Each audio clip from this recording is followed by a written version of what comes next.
Good afternoon. Welcome to the Bloomington Rotary Club's weekly celebration of service. I'm Steve Wicks, and I'm appalled to serve as your president this year. All right, just checking to see who's listening. I'm actually honored to serve as your president this year. Please silence your electronic devices. Our moment in history. So on this day in history in 1609, French explorer Samuel de Champlain shot and killed 2 Iroquois chiefs in Ticonderoga, New York. These shootings led to 150 years of conflict between the French and the 5 Iroquois nations. Sarah Cochran will deliver our reflection this morning.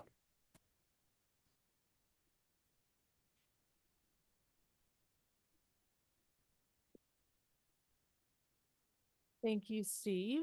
Good afternoon, everyone. So, thank you. My students don't give me that kind of response. I was not expecting it. So how many of you know someone who has been impacted by IVF? So I would imagine that it's probably a lot more of you than you may realize. In fact, you know me and you know Maisie. So this week we celebrated World IVF Day. It's celebrated each year on July 25th, because on that day in 1978, the first baby conceived by IVF was born. And this day gives us an opportunity to reflect on how far reproductive medicine has come and how many lives have been changed because of it. My sweet Maisie wouldn't be here if it weren't for this medical innovation. And my story is actually much more complicated, so we'll save that for another day. But just know that it definitely took an entrepreneurial mindset, much like that the scientists and innovators who developed IVF had. So in the 1960s, there were these scientists and they had this crazy idea. And they said, what if we took eggs and sperm out of the body and tried to create an embryo? At that time, that was like the craziest idea ever. It took them a while to refine it, obviously. But once they refined it, it has now led to 13 million babies being born worldwide, thanks to this medical advance. So now nearly almost 3% of the births in the United States result from some form of assisted reproductive technologies. However, each try doesn't always work. It's reported that in the last recent years, every year in the United States, there are about 400,000 IVF cycles that result in under 100,000 live births.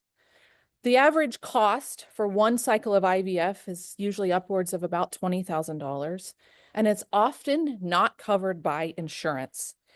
Indiana is one of the many states in the US that does not mandate fertility insurance to be covered. Infertility impacts 1 in 6 people worldwide.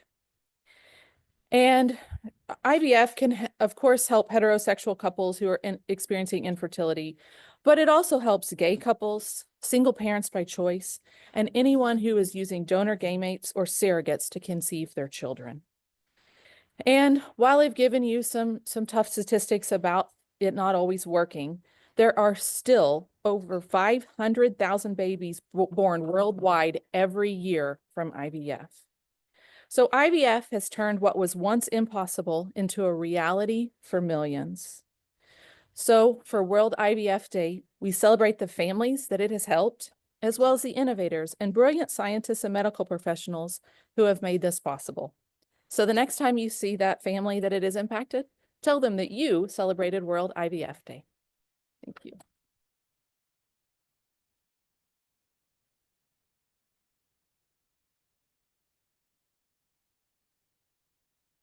Sarah brings a very important issue close to home.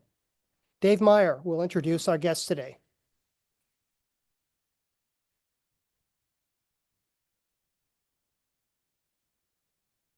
I'd like to start by saying welcome to our guests. If I read your name, if you would be so kind as to stand so that we may recognize you. So the first guest I have is Brian Foxfall Kowalski, who's a guest of John Connell. Thank you. Next guest is Cheyenne Serville. Shayna, thank you. And that's the guest of Sally Gaskell. She's a guest of Sally Gaskell. Shelley Stramatis, guest of John Connell. And Perry Mall, a guest of Judy Schroeder. Lucy Deckard, guest of Trent and Kyla. That was pretty quick. Okay. Maisie Cochran, a guest of Sarah Cochran. Yeah, Maisie. Stand up on your own, Maisie. Okay. If any of you are interested in learning more about Rotary, please look to your left or your right, and I'm sure someone at your table would be glad to tell you more. Are there any guests online today? Yes, we have two. One is the first, it's Kathleen Hardy Hansen from IU's IIDC and was invited by Yolanda Trevino, Shakur, and Katie, but wasn't able to come in person. And then Luis Enrique Becerra Garcia is also a guest of Professor Jerome Wonderful. Rodich. Excuse me. Sorry, I didn't see the full name. So Professor Rodich. Welcome, guests.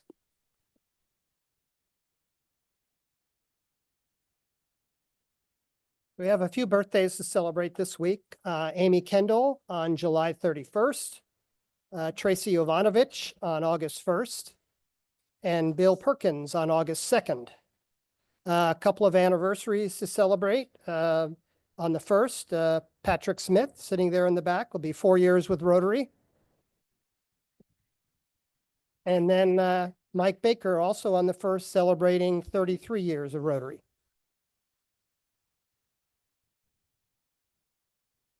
Announcements. Don't forget to buy your tickets for the Rotary Toast, Friday, November 7th. You can see Natalie, or you can go to rotarytoast.com to get your tickets.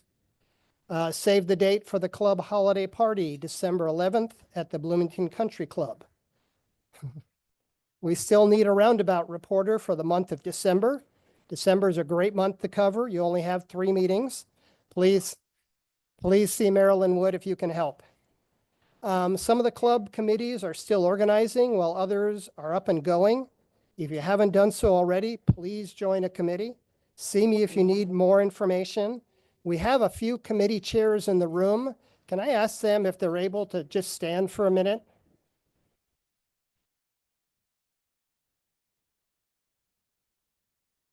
So we have Joy Harder, who is co-chair of Youth Services. Dave Meyer and Michelle Cohen are co-chairs of Community Services. Andrea Murray is co-chair of Fun Family Fellowship, and I may have gotten that in the wrong order. And then Patrick Smith chairs our DEI committee. So if you have any interest in those committees, catch those individuals after the meeting. Youth Services Committee will meet via Zoom at 7 p.m. on Thursday, August 14th. See Joy Harder or Leanne Ratcliffe or me for more details on how to participate. Peace Building Committee met last week, and our book discussion group also met last week. They've already set the date for the next book discussion group, be Friday, October 5th. It'll include a dinner, a Buskirk Chumley conversation with the author, and see Sally Gaskell over there for more details. And now, I guess we call this a celebration of service. I'd like to go ahead and recap the community service project Friday at Hoosier Hills Food Bank.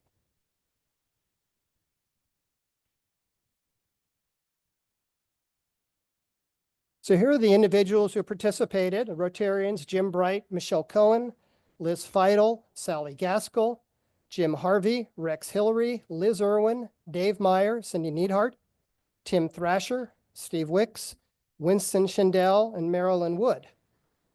And we also had friends of Rotary: Ann Bright, Sue Schindel, Marty Wood, and then Marty and Marilyn Wood's grandson, Jacob.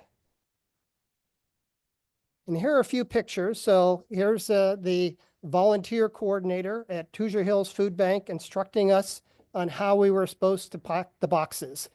It was kind of rough at first, but we sort of got into a rhythm. but you can see we're paying very close attention. You know, and there are 3 Rotarians, you know, looking at the box, wondering how all the food is going to fit in the box. And you'll notice these aren't pictures that have us smiling. We're all looking down because we're all working. Here's Cindy. Cindy was the cereal specialist, putting 2 boxes into every box. Art and Tim. Tim was in charge of beans. I figured that he packed 400 cans of beans. I asked him what he thought about the nickname of Beans Thrasher. He said he'd get back to me. And here's the afternoon. We only have one picture of the afternoon crew, but here's the afternoon crew. I can tell you it was very warm working in the morning. I have so much respect for those Rotarians who worked in the afternoon. Special thanks to co-chairs committee Michelle Cohen and Dave Meyer. And then Liz Irwin, you know, wearing 2 hats, one her Rotary hat and the other Duke Energy. And we worked alongside a number of Duke Energy employees. So you know, thanks to those 3 for making that happen. Our shift packed 200 boxes, 5 pallets for each.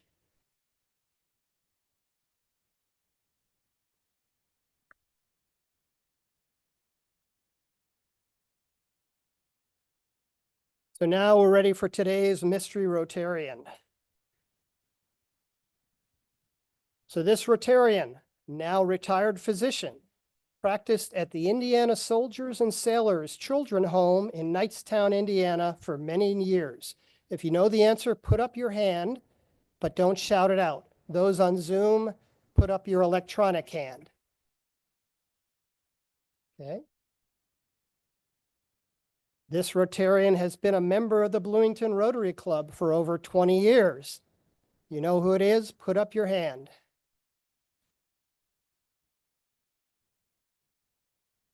Third clue.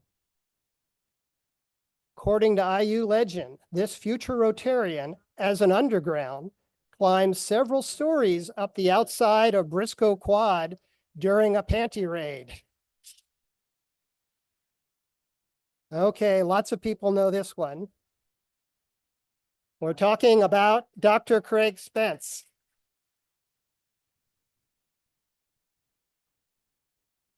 Lynn, you and Art and Jim Cryway, I think, were the first in the room. Leslie, who was first online? Oh, well, might not have had any takers online. We did not. Okay. Craig, it's hard to find a picture of Craig. This is one that I found in the Rotary archives. It looks like he's up in front of the group making a presentation. Is that Sarah Cochran next to him? Sarah Laughlin, I'm sorry, Sarah Laughlin. So talked about him practicing in Knightstown. The Indiana Soldiers and Sailors Children's Home was founded in 1865 to provide care, education, and maintenance for the orphaned and destitute children of Civil War Union Army veterans. I don't think Craig was practicing at the founding. It was a few years after that. And then after nearly a century and a half, the Indiana Soldiers and Sailors Children's Home closed in May of 2009. Knightstown loss was Bloomington's gain. After moving to Bloomington, Craig, Dr. Spence practiced for both IU Health and Monroe Hospital, eventually specializing in burn and wound care.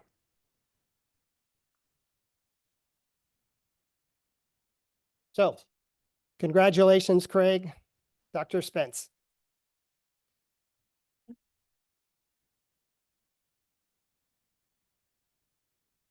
And now the Rotary International Minute. Tyler, could you cue up the video?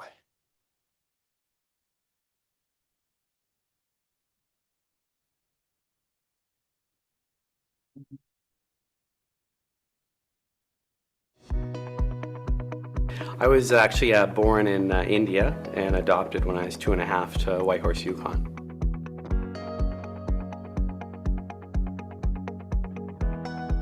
traveled back to India, what I witnessed was a polio survivor crawling, and that's when I did research and was so excited to learn about Rotary and its commitment to a polio-free world.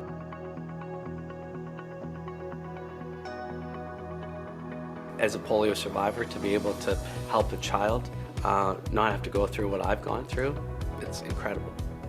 When we cross over that end polio finish line, we're telling the world anything's possible through continued commitment and daring to make a dream a reality. I just think that's an amazing testament of Rotary, the power of working together for a polio-free world.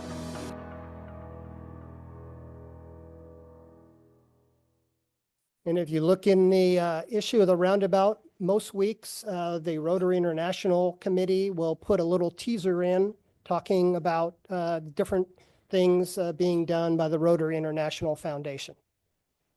Okay, we're ready for Happy Dollars. Is there anyone happy in the room or online?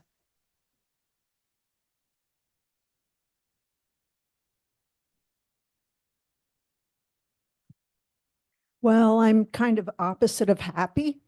A very, very important member of the Chicago Cubs passed away yesterday from cancer. I had the honor of meeting him twice, and I am celebrating the greatest second baseman of all time, Ryan Sandberg.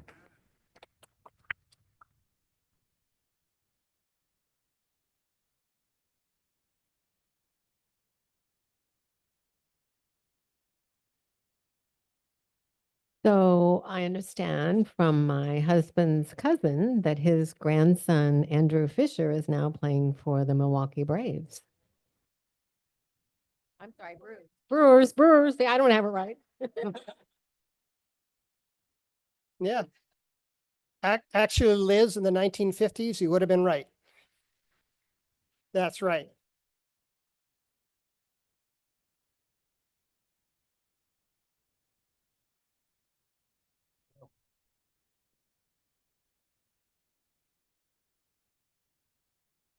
Okay, I am happy because on Friday, our good friends and former sponsored international refugee family, the Mohammedis, moved to their new apartment. They are now behind the post office on the east side in a bright and shiny new apartment.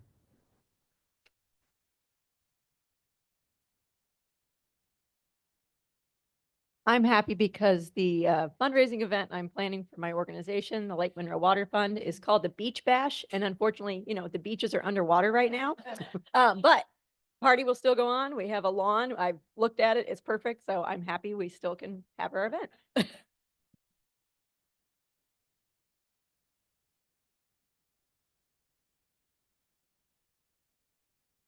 Well, I'm happy because I'm a polio survivor.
Is everyone else not hearing anything?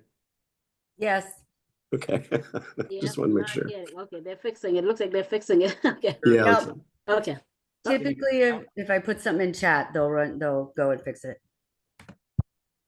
Can anyone hear us? Yep. Now we can. It was the mic that was walking around that we couldn't hear.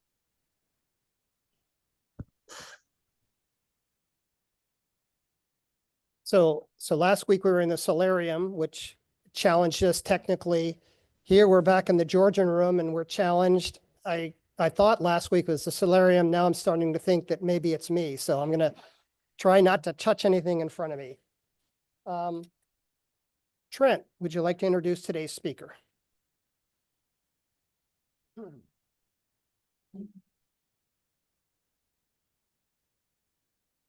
Good afternoon, Rotarians.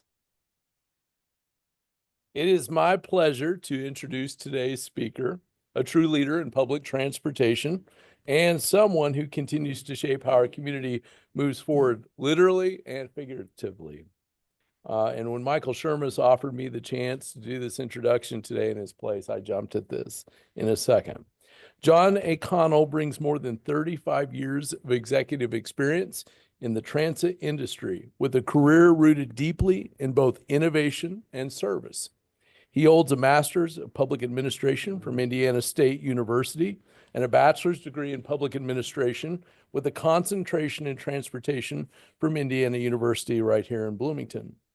John has served as key leadership roles across the state, from Evansville to Lafayette, and now serves as the general manager of our own Bloomington Transit. Since taking the helm in 2021, he's already made a significant impact. Under his leadership, Bloomington Transit has launched a battery electric bus transition plan and developed B-Link, an on-demand micro-transit program expanding mobility options for all of our community. He's been at the forefront of sustainable transit, implementing Indiana's first soil diesel bus project, and managing the system's transition from diesel to compressed natural gas.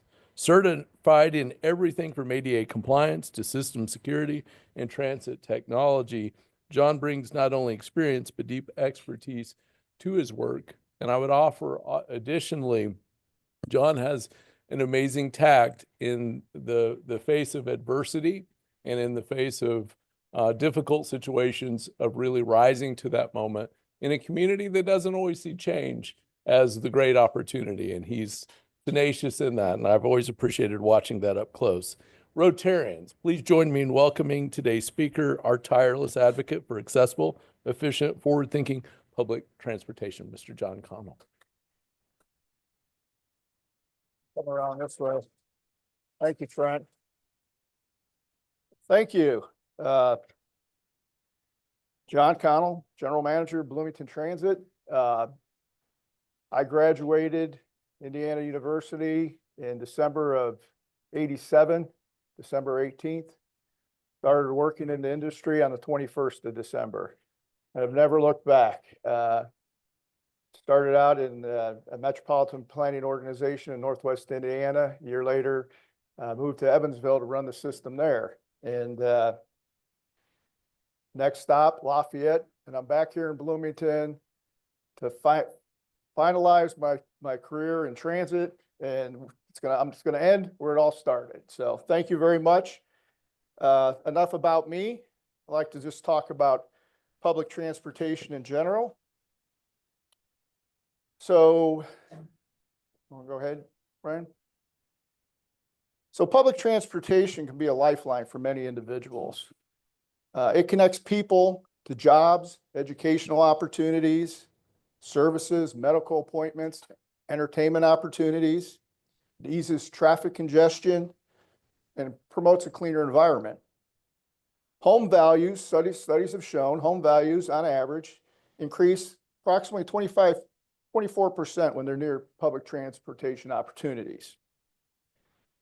Every dollar invested in public transportation generates $5 in economic returns.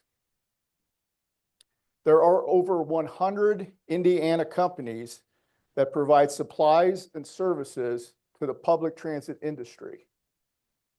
Bloomington Transit does business with many of those Indiana companies.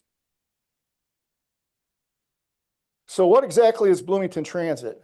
Bloomington Transit is not a department of the city. It is a standalone municipal corporation with taxing authority, property taxing authority. We also receive local income tax. It is guided by a 5-member board. Those board members are appointed by the mayor, 2 appointees, and the city council, 3 appointees. And the policy and the board of directors are responsible for the policy and financial oversight of the corporation. So in 2023, the board of directors adopted a strategic plan. And that plan was entitled Transform BT. And as the name implies, the plan set forth a bold vision to transform the corporation. The plan calls for bold service expansion, introduction of new mobility options, and outlines a schedule for fleet and facility improvements. To date, consistent with this strategic plan, Bloomington Transit has accomplished the following. For the first time in history, we've expanded service outside of the city limits to serve the Park 48 area, which includes Ivy Tech and Cook Medical.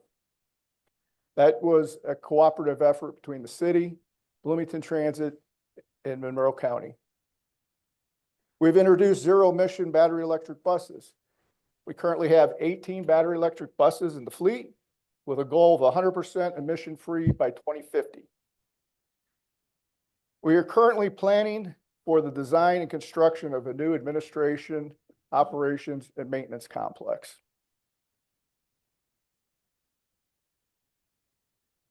So, a little bit about Bloomington Transit services. 16 fixed routes operate throughout the city, with 1 operating into the county that I mentioned. We operate on-demand ADA paratransit service, which is a curb-to-curb service for individuals who have a disability, and that disability prevents them from accessing the regular fixed routes. And then we have our Blink program. And this is, we're still trying to get the word out on the Blink program. And I'm going to talk about, well, what is Blink? So there's 3 components to it. The first is our microtransit component.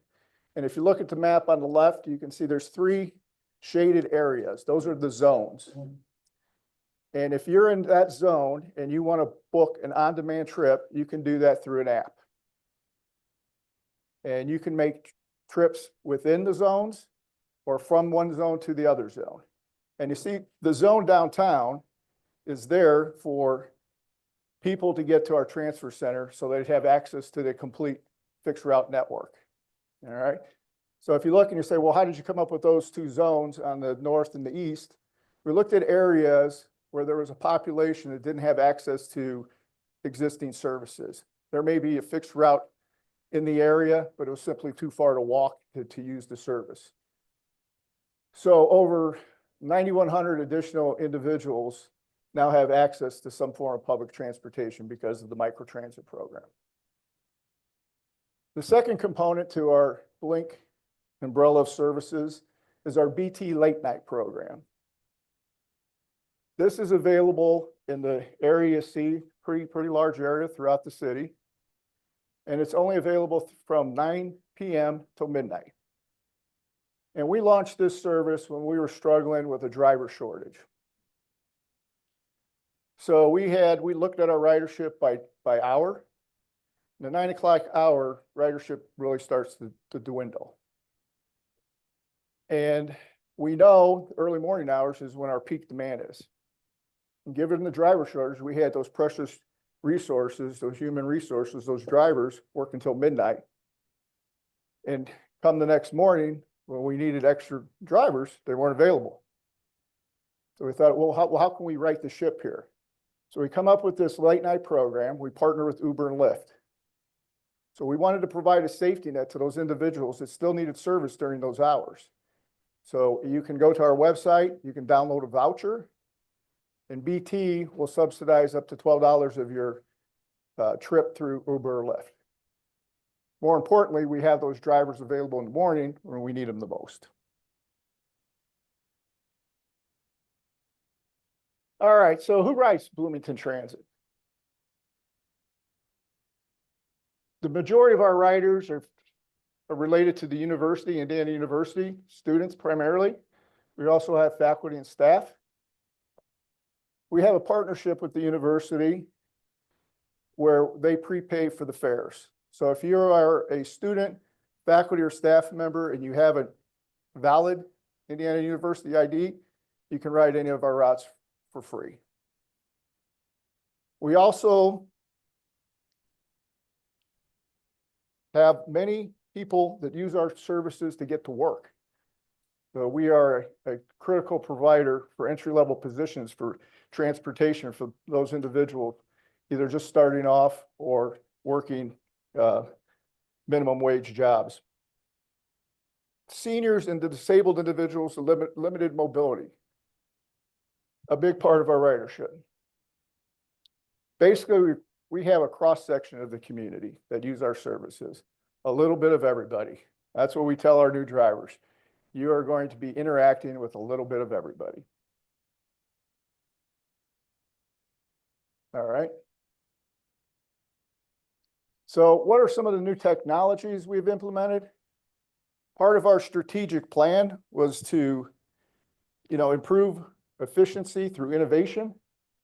So we have launched new electronic fare collection equipment.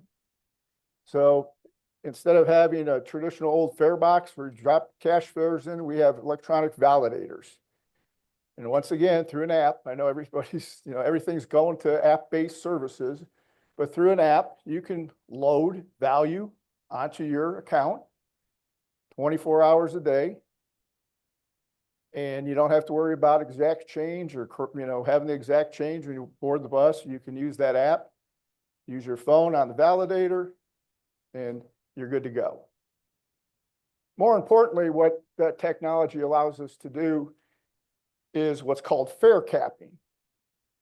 So prior to having this technology, we had a discounted price for a monthly pass, $30. And there are a lot of individuals who didn't have the financial wherewithal to come up with $30 at once. So they couldn't simply afford to spend $30 to get the discount. So what they would do is they'd ride to work, pay $1, ride home, pay $1. After the 16th day, they're losing money. They're not getting the rewards of the discount. With this new system, if you create an account, it's going to track your usership. And when you hit that $30 mark, you're going to ride for free during the rest of the calendar month. And that's been very well received by the public. The other technology we implemented, our microtransit booking platform. This has allowed us to optimize the scheduling. It's a very dynamic process now. Prior to having this software in place, drivers would be given manifests for the demand response type trips. And if someone canceled, they need to have a void in the schedule. This continues to optimize the trips. So it improves the efficiency, and it's worked out really well. The CAT AVL system was recently adopted here within the last year and a half. It's computer automated dispatch, automatic vehicle locating system. So once again, with another app, you can track where the bus is in real time. More importantly, if you're a regular user and you use the app, you sign up for notifications.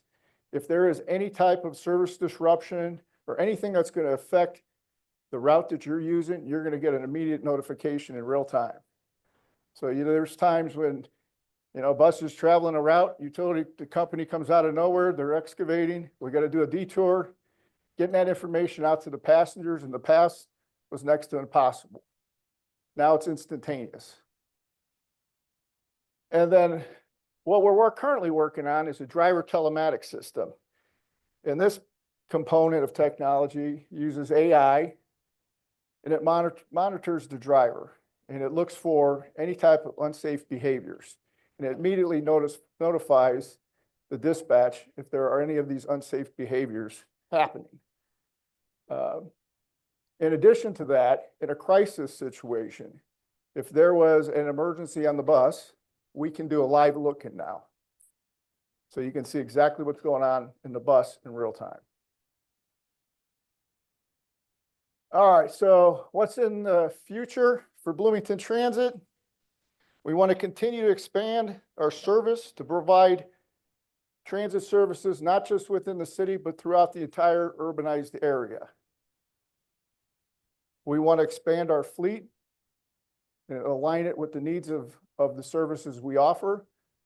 Next year, you'll be seeing 60-foot articulated buses operating within the community. You know, the kind of bend in the middle. So we have issues currently on various routes where we have capacity issues. So your bus pulls up and there's 60 people wanting to board. You've already got 40 on board. You got to, turn people away. Typically what we do is we send another bus out with another driver to meet the capacity. With a 60-foot bus, you can meet the capacity with one driver instead of two, saving the operating costs. So that's the motivation for that type of expansion.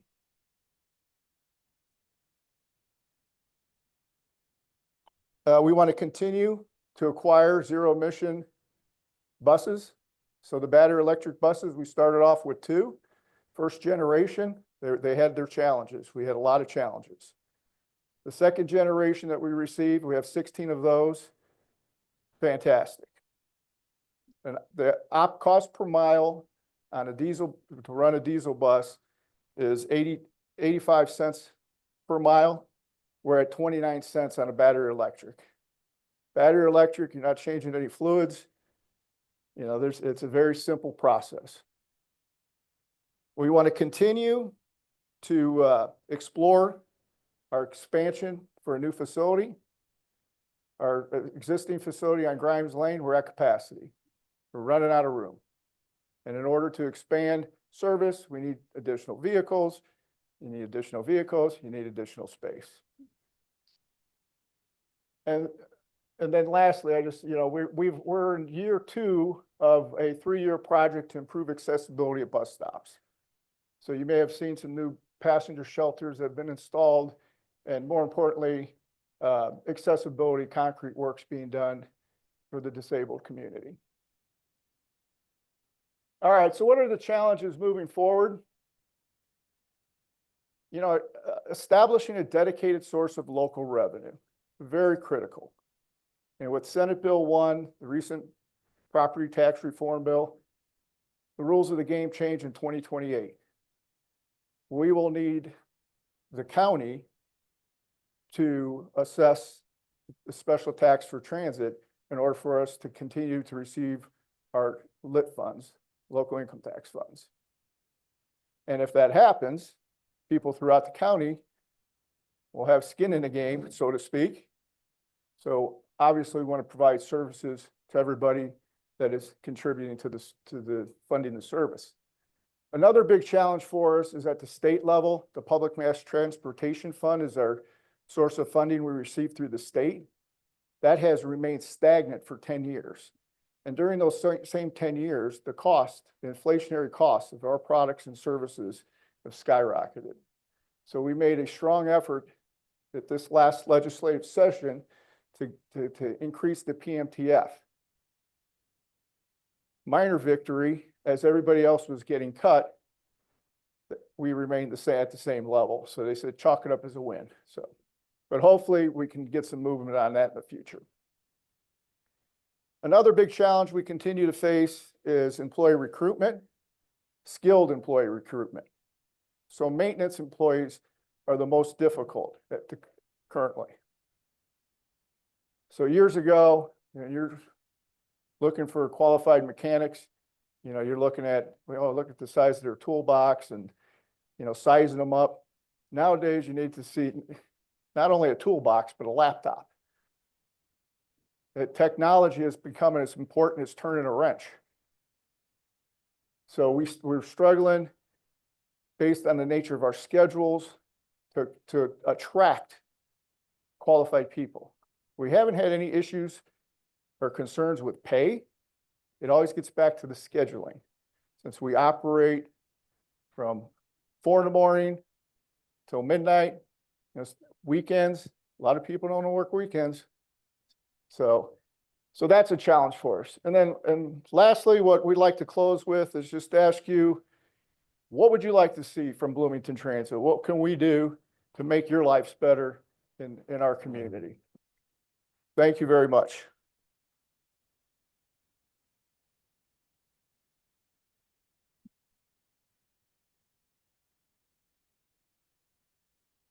Yes.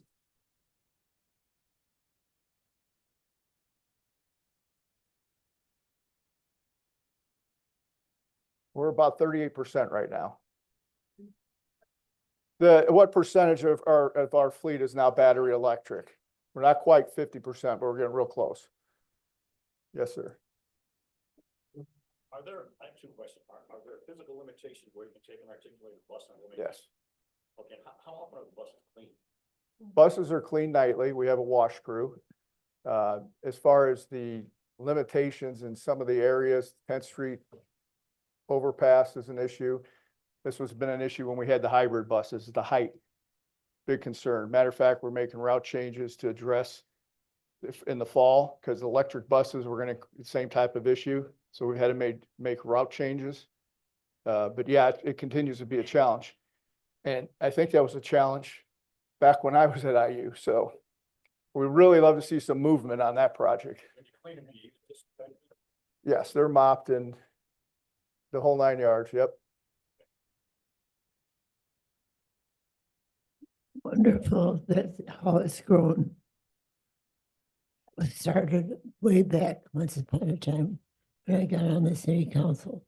But what we haven't done, I think, what are we doing to coordinate with the county? Do we still have county buses under a different program? So moving forward in 2028, that's going to be a big consideration for the county. If you recall in my presentation, I talked about Bloomington Transit wanting to provide service throughout the urbanized area.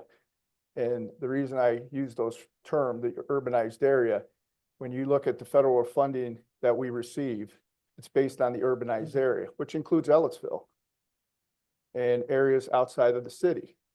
Now, with that being said, there are a lot of property outside the urbanized area that's still in Monroe County. So we have rural transit. We coordinate with rural transit to make sure everybody in the county has access to public transportation. So our role is the urbanized area. Their role is those rural areas of the county, in my opinion.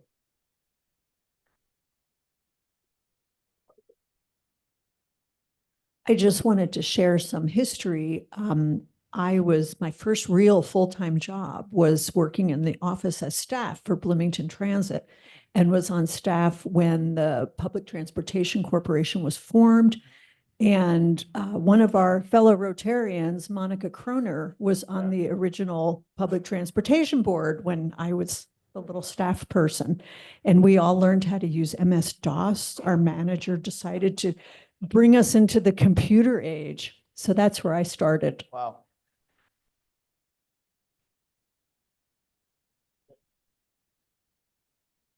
I remember those days. So.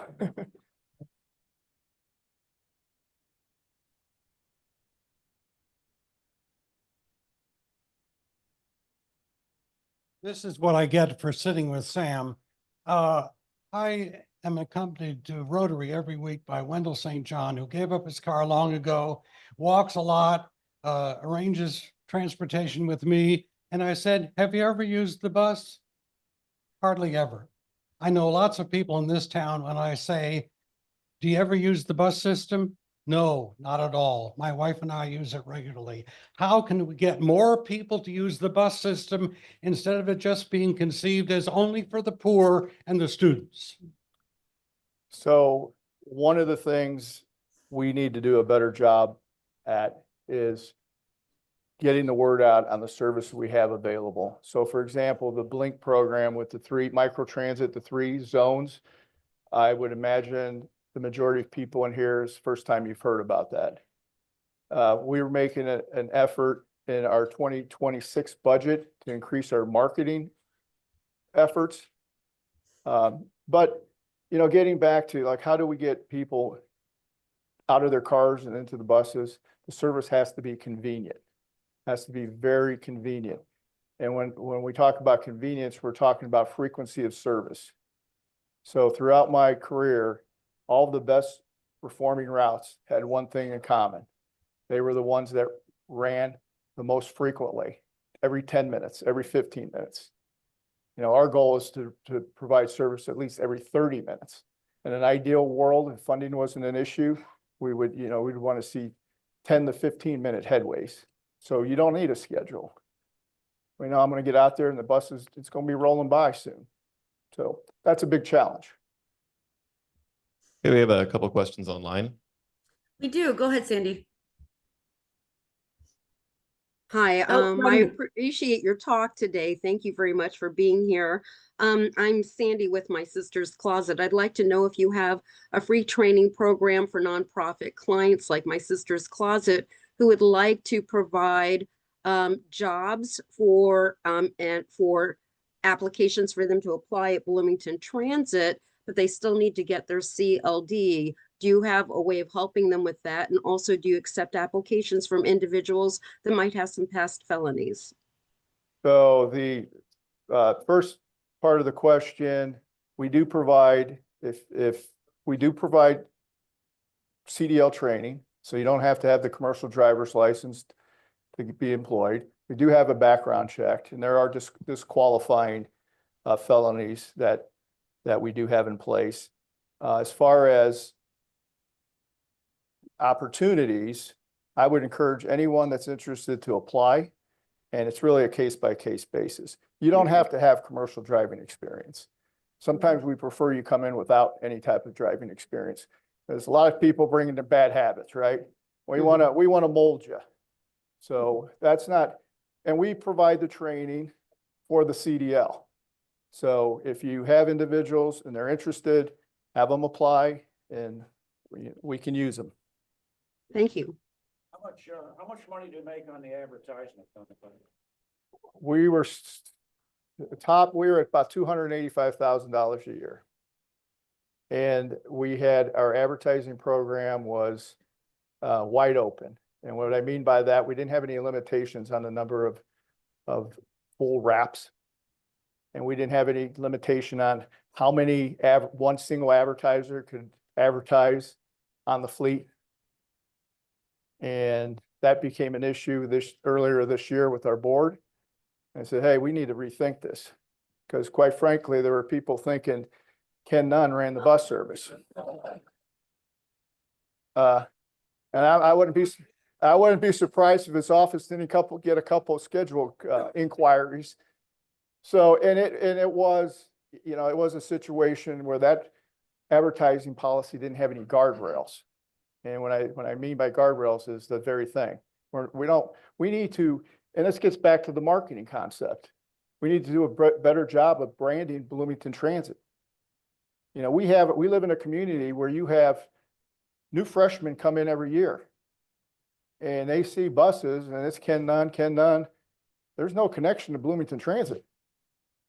So as we've introduced our battery electric, there's no advertising on those. You know, but at the same time, you know, there's a big loss in revenue. So we have to find that balance. So you may see some, what we call the tail signs on the back of the buses, but as far as the full wraps, those are going to be limited. So. Okay, first is a comment, a compliment.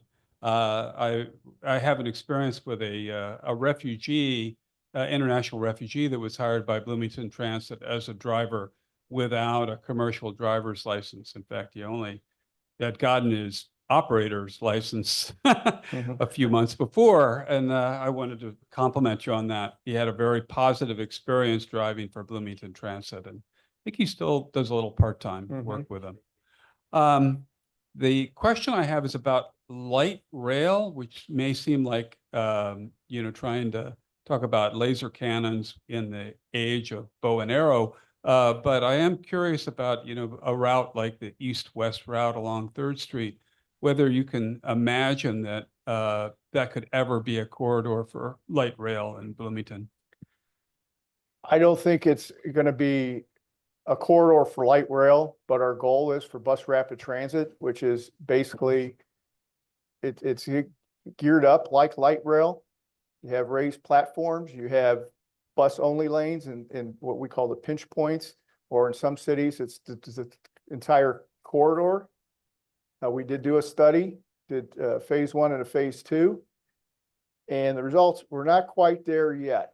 And in order to make that happen, you have to reach certain criteria in terms of potential ridership, population density, because to tackle that type of project, you have to get a capital improvement grant.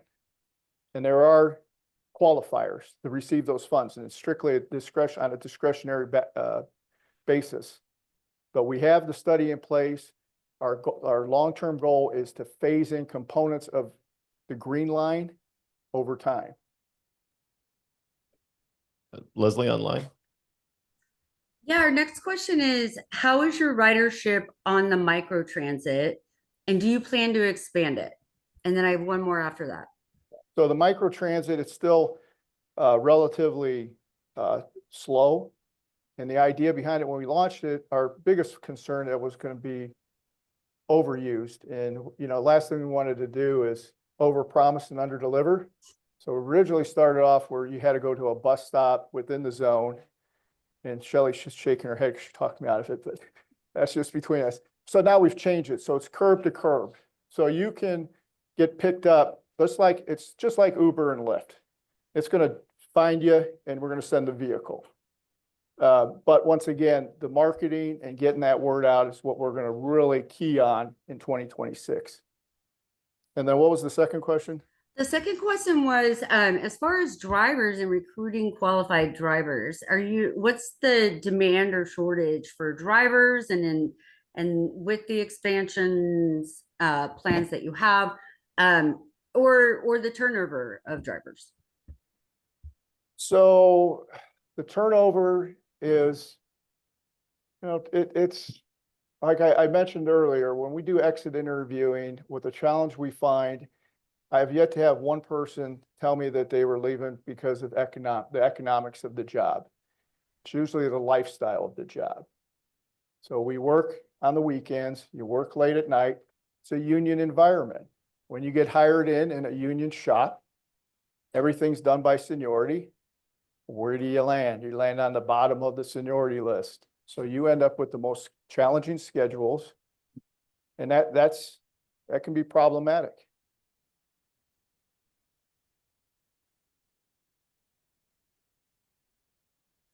Thanks, John, for the presentation as well. Good to see you. Good seeing you, Jim. Back when we had an opportunity to work together, and of course, many of us here knew Lou May, the previous general manager. So we're glad you're here. But I just wanted to make a complimentary comment. And first of all, thank you for your knowledge, expertise, and the efforts, and being able to compromise and work with many others in order to reach some of your goals. But the question I have, I think it's a question. The city is currently having a rebranding committee to work on rebranding the city. And it just occurred to me that there might be an opportunity for you to maybe save some dollars on marketing if you were to partner with them. So has anyone ever thought about BT's branding to be part of the city's rebranding, which might make both efforts a little bit more efficient? Yeah, and I think that's a great idea. We have worked recently real closely with Go Bloomington on a shared video about our Blink program, because the goals are parallel. They're trying to get people on public transportation. So that was a good partnership with the city. And, you know, I just would like to, one of the things I should point out is this Transform BT strategic plan and all the things that we've got accomplished to date really is a result of the city council that Jim was part of at the time to enter into a 5-year agreement with Bloomington Transit. And that 5-year agreement moved $3.8 million of lit funding to Bloomington Transit for 5 years. And we were able to leverage those funds, those 16 battery electric buses, you know, $18 million project as a result of the council stepping up and saying, hey, we recognize how important transit is, and we're willing to, you know, make this commitment. And that's helped us transform BT, quite frankly. So thank you.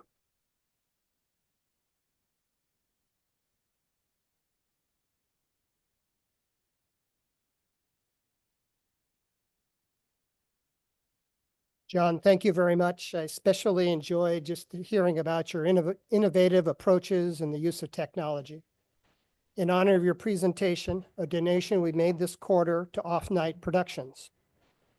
So I'd like to thank the club members who volunteered to help with today's program. A few of them did it on very short notice. Art Omek, Dave Meyer, Trent Deckard, Leslie Kosenko, Sarah Cochran, Jim Bright, Sam Udak, Dave Meyer, and also like to thank our staff, Tyler Martin Nichols, who was challenged for the second week in a row, did a great job, and Natalie Blaze. So our next meeting will be August 5th in the Georgian Room. Our speaker will be Dominique Demornay, whose topic is Chamas for Change, Rotary Support for Positive Parenting. So Tyler, if you would pull up the four-way test, please stand if you're able.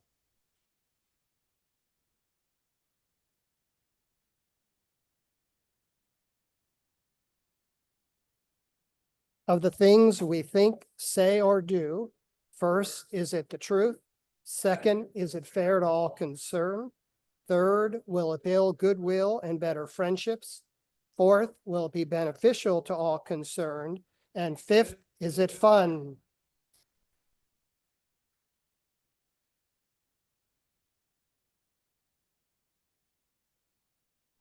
Thank you all.